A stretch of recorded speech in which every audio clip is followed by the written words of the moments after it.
اسرائیلی forces ایک مرتبہ پھر میدان چھوڑ کر بھاگنے پر مجبور ہو چکی ہے۔ ان کے فوجیوں نے جنگ لڑنے سے انکار کر دیا۔ اس کے ساتھ ساتھ غزہ سے انخلا شروع ہو چکا ہے صہیونی فورسز کا۔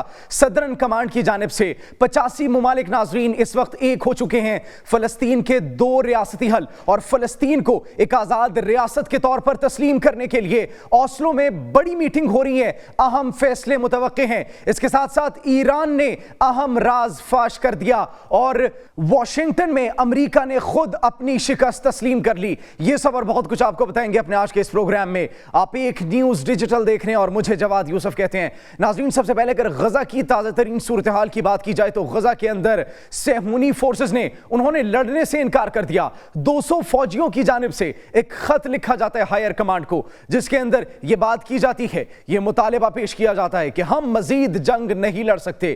اگر جنگ بندی کی ڈیل نہیں ہوئی، اگر سیز فائر کی ڈیل نہیں ہوئی تو ہم خود میدان چھوڑ کر چلے جائیں گے۔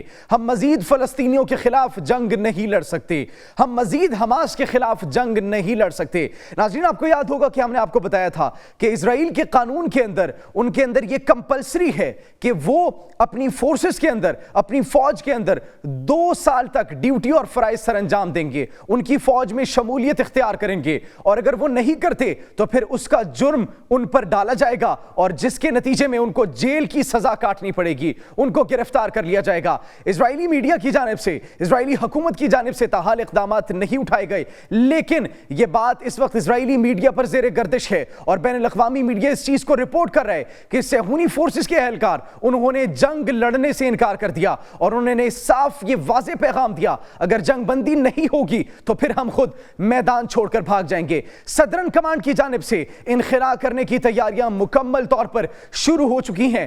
جائزہ لے لیا گیا ہے صہیونی فورسز کی جانب سے کہ غزہ پٹی میں، غزہ اسٹرپ کے اندر سے اپنی فورسز کا انخلا کس طریقے سے کروایا جائے۔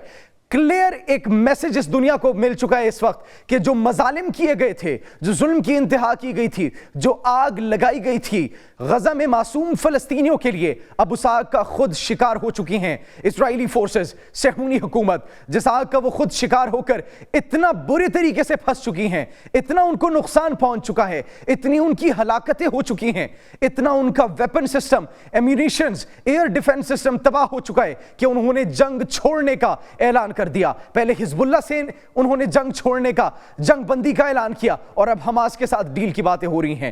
حماس کے ساتھ جو سیز فائر ڈیل کی اور جو یرغمالیوں کو واپس لانے کی باتیں کی جا رہی ہیں، وہ سیز فائر ڈیل اب اپنے آخری مراحل میں داخل ہو چکی ہے ناظرین۔ اور اگر بات کی جائے تو پہلی مرتبہ تاریخ میں یہ جو دوحہ کے اندر مذاکرات ہو رہے ہیں، قطر کی جانب سے، ان کی نمائندگان کی جانب سے بیان سامنے آتا ہے کہ جو غزہ اور اس کے ساتھ ساتھ حماس اور اس کے ساتھ ساتھ صہیونی فورسز کی جانب سے ان کے انٹیلیجنس موساد کے ہیڈز جو آئے ہوئے ہیں، وہ ایک ہی جگہ پر، ایک ہی ہوٹل میں، ایک ہی بلڈنگ میں مذاکرات کے لیے موجود ہیں، اور عنقریب کچھ ہی دنوں میں بڑی ڈیولپمنٹ سامنے آئے گی اور پھر مذاکرات فائنل ہوں گے، جس کے نتیجے میں غزہ کی جانب سے، حماس کی جانب سے وہ یرغمالی جو تھے، ہاسٹیجز جو تھے، ان کو ریلیز کیا جائے گا، جس کے بدلے میں سینکڑوں فلسطینیوں کو ریلیز کیا جائے گا ناظرین۔ اگر اوسلو اور ناروے کی بات کی جائے ناظرین تو وہاں پر صورتحال بڑی اس وقت گرما گرم ہے۔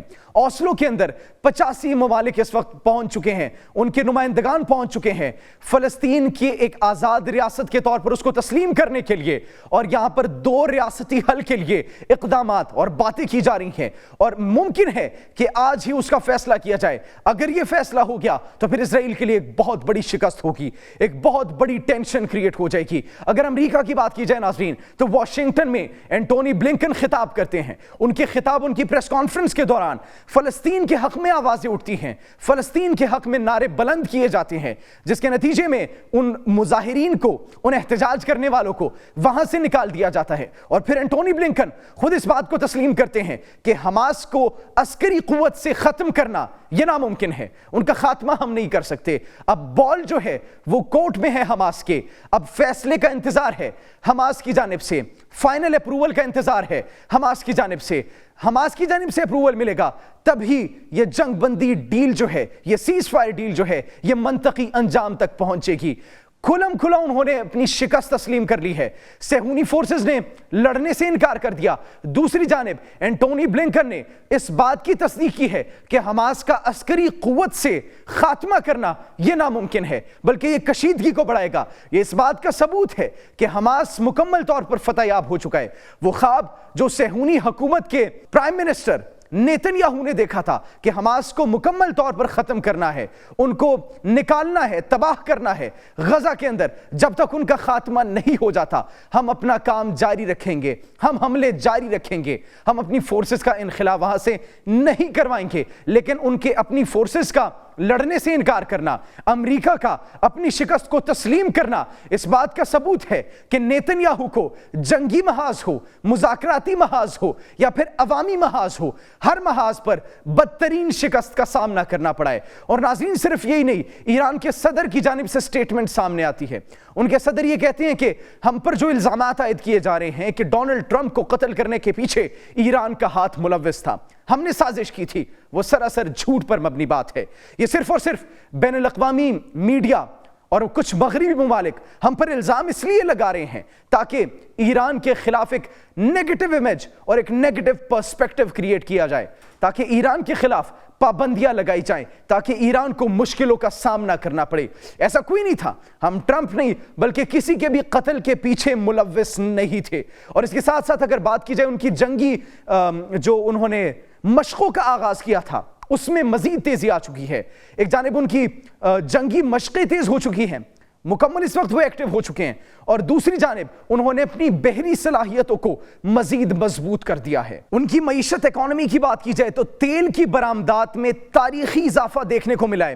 پابندیوں کے باوجود، ان کے ساتھ امپورٹ ایکسپورٹ بند کرنے کے باوجود ایران اس وقت مزید ترقی کی جانب گامزن ہے. اتنی سخت پابندیوں کے باوجود ناظرین ان کو ہر محاذ میں شکست سے دوچار کرنے کا خواب ہی رہا، صہیونی حکومت کا اور امریکی حکومت کا. اور انہوں نے کلیئر پیغام دیا ہے کہ ہم حماس کے ساتھ تھے، ہیں اور رہیں گے. غزہ کے اندر صورتحال یہ ہے کہ جنگ بندی ڈیل فائنل ہونے جا رہی ہے، انخلا وہاں سے شروع ہو چکا ہے، لیکن اسرائیلی مظالم جو ہیں وہ تھم نہیں رہے. ایک جانب وہ سیز فائر ڈیل کی بات کر رہے ہیں تو دوسری جانب صبح سے اب تک 20 سے زائد فلسطینیوں کو شہید کر لیا گیا ہے، جس کے خلاف حماس اور ان کی دیگر تنظیمیں سرگرم ہیں، ان کو جواب دے رہی ہیں. تو دوسری جانب یمنی حوثی بھی ان کو جواب دے رہے ہیں. اور صرف یہی نہیں بلکہ لبنان میں بھی جنگ بندی کی مسلسل خلاف ورزی کی جا رہی ہے. اب سوال یہ ہے کہ کیا تو اگر یہ سیز فائر ڈیل ہو گئی تو پھر اس پر عمل درآمد کرے گا بھی اسرائیل یا پھر نہیں؟ ماضی کی طرح جس طریقے سے سیز فائر ڈیل کی گئی تھی شام کے ساتھ، جس طریقے سے سیز فائر ڈیل کی گئی تھی لبنان کے ساتھ، اس کو پھر کھلم کھلا اس کی خلاف ورزی کی گئی. کیا یہ بھی ویسی ایک نام نہاد ڈیل ہوگی صرف بین الاقوامی میڈیا اور دنیا کو دکھانے کے لیے، یا پھر واقعی میں حماس جیت چکا ہے اور اسرائیل نے اپنی شکست تسلیم کر لی ہے؟ آپ اس بارے میں کیا سوچتے ہیں؟ کمنٹ سیکشن میں ضرور بتائیے گا. اپنا بہت خیال رکھیے. اللہ نگہبان.